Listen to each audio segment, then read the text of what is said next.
and hard work of our people. Ka Iatai Halor kamat roster system bat ke Meghalaya State Reservation Policy Syajar khandai spa nyopuar kan sedang hadin ke khatsan tarik ujemang la pentip ya kene hinin kesngi. Minturang ba u Conrad Sangma u loong ba kinhun menteri kalekren bat Iatai sani bah Halor kene kamat la bun sin balawan ra dagi tenat baper. Uloong baka sorkar ketemu ban khot ya baro kit khot ke sorkar MDA ki seng san perthai ki seng bahalang bat na baro ki liang bat ki nongdon benta ban ya tai bana bnya bha Halor kene kamat.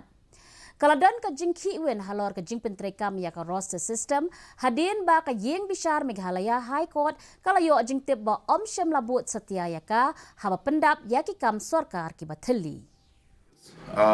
Most likely post the 15th, we will be having within this month itself, as I had mentioned earlier also, that in the month of May, these discussions will start and we will invite everybody.